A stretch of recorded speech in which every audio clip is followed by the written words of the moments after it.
मध्य प्रदेश की सियासत में उज्जैन की एक जमीन को लेकर नया विवाद खड़ा हो गया है।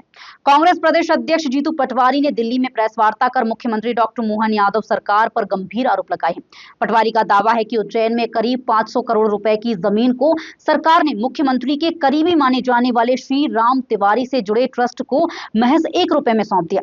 उन्होंने इस मामले में सरकार पर सवाल उठाते हुए जांच की मांग की है। हालांकि सरकार की ओर से पहले ही सफाई दी जा चुकी है कि जमीन संस्कृति विभाग से जुड़े शासकीय ट्रस्ट को दे दी गई है और वीर भारत न्यास एक सरकारी ट्रस्ट है। इस पूरे मामले ने प्रदेश की राजनीति में गर्माहट बढ़ा दी है।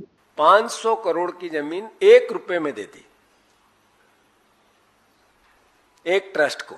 ट्रस्ट में कौन है? ट्रस्टी नंबर 1 एक श्री राम जी हैं जो मुख्यमंत्री जी के सांस्कृतिक सलाहकार हैं। तो आखिर नरेंद्र मोदी जी किस मोटिव के साथ देश को ये कहना चाहते हैं कि मैं न खाऊंगा न खाने दूंगा? तो मैं दिल्ली आकर इस बात को इसलिए कर रहा हूं, कांग्रेस पार्टी इसलिए आप सबके सामने ये पब्लिक डोमेन में ला रही कि इनका चेहरा कुछ और है और ये बातें देश के सामने कुछ और करते हैं। धर्म के नाम पर भी लूट इनकी जग जाहिर है। इसी बार नहीं, ये राम मंदिर के चंदे का धंधा भारतीय जनता पार्टी और उससे जुड़े हुए लोग आज से नहीं कर रहे हैं, पिछले 30 साल से कर रहे हैं। ईंट ला गए, ईंट ले ली, ईंट कहां है पता ही नहीं चली।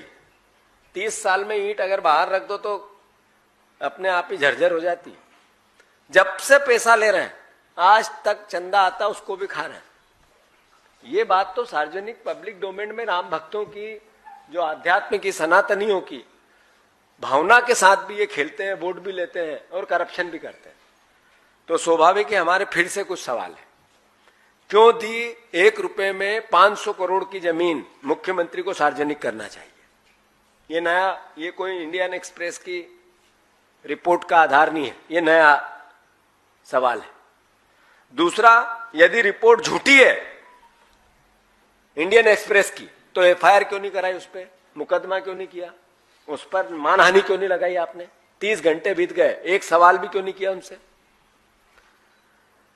भाजपा के प्रदेश अध्यक्ष ने सवाल था जमीन का, बात कर दी जाति की। क्या ये नैरेटिव है इनका? ये सोच है, ये मानसिकता है? मध्य प्रदेश में ओबीसी समाज के, मैं ओबीसी का हूं, तो क्या मेरी हिस्सेदारी, मेरे वर्ग की हिस्सेदारी उसके आर्थिक तंत्र से नहीं है? चोरी उनके हिस्से की नहीं हुई? मुख्यमंत्री बनने के बाद जो जमीन खरीदी गई एकदम से इतनी तेजी क्यों आई? इनकम के सोर्स क्या थे? सार्वजनिक होना चाहिए कि नहीं होना चाहिए? क्या मुख्यमंत्री के परिवार की भूमि खरीदी का पूरा विवरण सार्वजनिक नहीं होना चाहिए? मुख्यमंत्री आगे रह के नहीं करे, उनके परिवार को नहीं बिठाए ऐसा कि साहब गोई से मैं ये बातें करना चाहता हूं, मैं प्रदेश का मुख्यमंत्री। आखिर मुख्यमंत्री कोई एक पार्टी का होता है क्या? प्रधानमंत्री किसी दल का होता है क्या? देश का होता है, प्रदेश का होता है।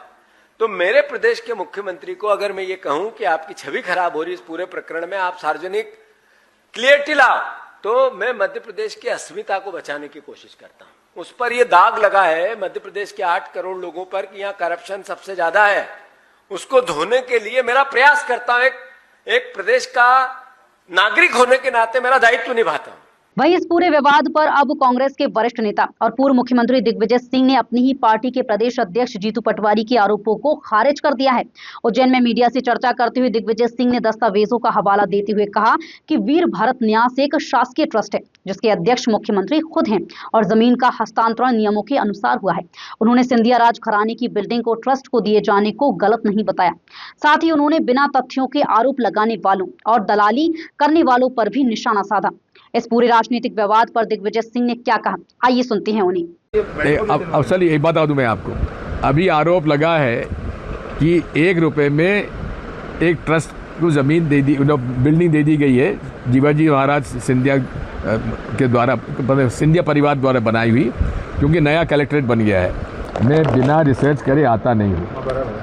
अभी मैं आपको बता ही देता हूँ ना, ये मेरे पास किसी ने दिया था ये वाला, तो ये ट्रस्ट की डीड है जिसका ex officio chairman chief minister होगा और कमलनाथ जी भी उस समय चीफ मिनिस्टर रहे हैं और वो भी इसके ट्रस्ट के थे। उस समय चर्चा चल रही थी कि इसको ओबरॉय होटल को दे दिया जाए, हेरिटेज होटल बनाई जाए। लेकिन फिर वहाँ पर आरएसएस का प्रभाव पड़ा होगा, किसी का पड़ा होगा कि नहीं साहब होटल मत दीजिए, यहाँ पर ये न्यास बनाइए, क्या कहते हैं, वीर भारत न्यास। तो वीर भारत न्यास बनाइए। तो ये जो वीर भारत न्यास और उसके पास का एक और जो है जिसमें दिया गया है, ये रजिस्ट्रार ने जो रजिस्टर किया है उसका बता रहा हूँ मैं। रजिस्ट्रार पब्लिक ट्रस्ट भोपाल वीर भारत संस्थान संचालय रविंद्र भवन परिसर भोपाल को एक सार्वजनिक ट्रस्ट के रूप में पंजीकृत करता हूँ। ये पूरा का पूरा एक साथ हुआ है जो ज़मीन 1 रुपये में दी गई है, इसलिए वो चार्ज सही नहीं है। अब देखो बात यह है, इस देश में दलालों की कमी नहीं। दलाल लोग जो हैं वो लोग अपना झूठे आरोप लगाना और पैसा वसूल करना चलता है, इसलिए ये सब उसका खेल है। ये ट्रस्ट के मामले में मैंने कहता हूँ रिसर्च करे, मैंने आता नहीं हूँ, इसलिए जान करके मैं ये पूरा रजिस्टर पूरा फाइल लेके आया हूँ।